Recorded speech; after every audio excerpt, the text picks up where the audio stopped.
మిత్రులారా నమస్కారం. నేను మీ తానాజీ పాటిల్ మాట్లాడుతున్నా. ఈ 4 రోజుల నుంచి చూస్తున్నారు కదా, ఈ పవన్ కళ్యాణ్, ప్రొఫెసర్ నాగేశ్వరరావు లొల్లి అంతా ఎక్కడ చూసినా అవే. ఆ సంబంధం లేని వాళ్ళు కూడా దాంట్లో దూకి మాట్లాడుతున్నారు. ఎవరికి ఏమనడానికి వస్తుంది?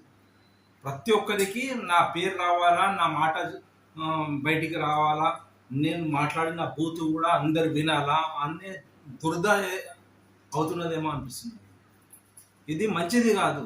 మనం ఎటు పోతున్నాము, సమాజం ఎటు పోతున్నది, చిన్నపిల్లల మీద ప్రభావం అవుతుంది. మంచి వాళ్ళు ఖద్దరు బట్టలు వేసుకున్న వాళ్ళు కూడా ఎప్పుడు మాట్లాడని వాళ్ళు కూడా మాట్లాడుతున్నారు. మాట్లాడుతూ తేడాగా మాట్లాడుతున్నారు. మనం ఎటు ఉన్నాము? నాకు సిగ్గు అనిపిస్తున్నది.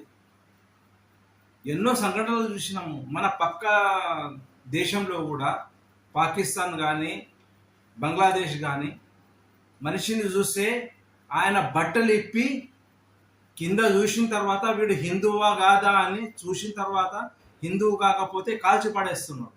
కానీ వీళ్ళకి సిగ్గు వస్తలేదు. ఇక్కడ ఏమో కులాల కొట్లాటలు, ప్రాంతాల కొట్లాటలు, ఇంత దరిద్రమైన భావ దరిద్రము, చిన్న మెదడు, నేను ఈ కులముని, నేను ఈ కులముని, నేను ఆంధ్రాని, నేను తెలంగాణ వాడిని.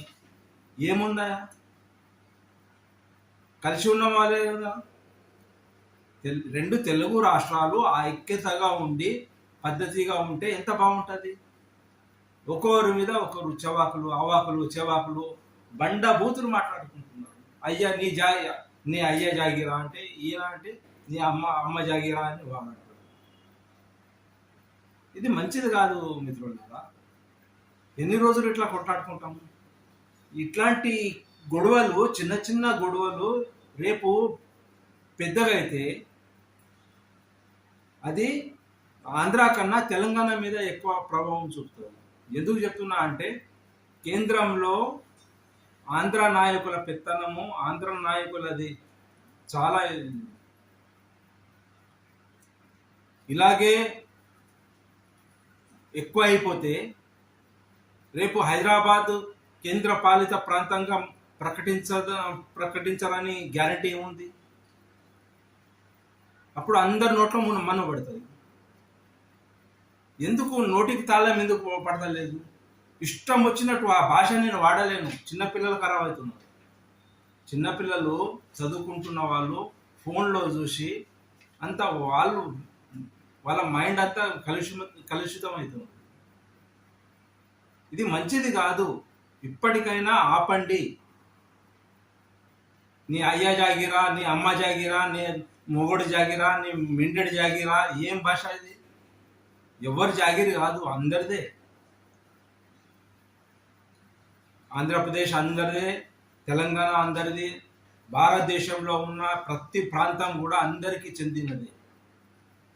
మనది, నాది అన్నట్టుగా ఫీల్ కావాలా. కానీ నువ్వు వాడు, నువ్వు ఇది అది అనే వరకు ఆ పక్క దేశంలో తిననీకి తిండి లేకపోయినా కూడా వాళ్ళకు ఉన్న మతం మీద అభిమానము అంత ఇంత కాదు.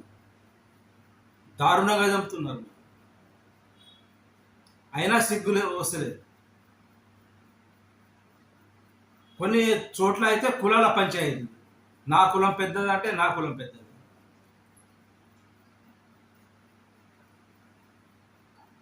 మంచిది కాదు. ఇప్పుడైనా చెప్తున్నా, కనీసము మంచి సమాజం నిర్మించాలనుకుంటే,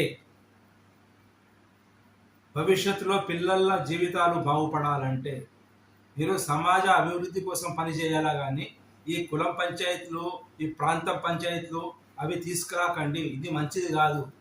ఏం పని పాట లేని బేవర్సిన కొడుకులే ఇట్లాంటి పనులు చేస్తూ ఉంటారు. నేను ఎవరి గురించి తప్పుగా మాట్లాడతలేను. కానీ ఇట్లాంటి దానికి ప్రోత్సాహం ఇచ్చే నా కొడుకు వాడు మంచి బుద్ధి ఉండదు, వాళ్ళు ఆలోచన మంచిది ఉండదు. అట్లాంటి వాళ్ళకు మీరు ఎంకరేజ్ చేయకండి. మనం అందరం ఒకటే, తెలుగు రాష్ట్రాలన్నీ ఒకటే, భారతదేశం అంతా ఒకటే. మనం ఎక్కడ పోయినా కూడా నా ప్రాంతం అని గర్వంగా ఫీల్ కావాలని. కానీ ఇది భారతదేశం నాది కాదు, ఇది నా ప్రాంతం కాదు, ఇది నా కులం కాదు అంటే ఇంతకన్నా దరిద్రం ఏది ఉండదు. మంచి సమాజ నిర్మాణం కోసం పనిచేయాలా కానీ పెద్దవాళ్ళు గతంలో పెద్ద పెద్ద నాయకులు దేశం కోసం పాటుపడిన వాళ్ళు, వాళ్ళ ఆలోచన విధానం చాలా గొప్పది. వాళ్ళని చూసి సిగ్గు రావాలి. చీచి మనం ఎటు పోతున్నాం?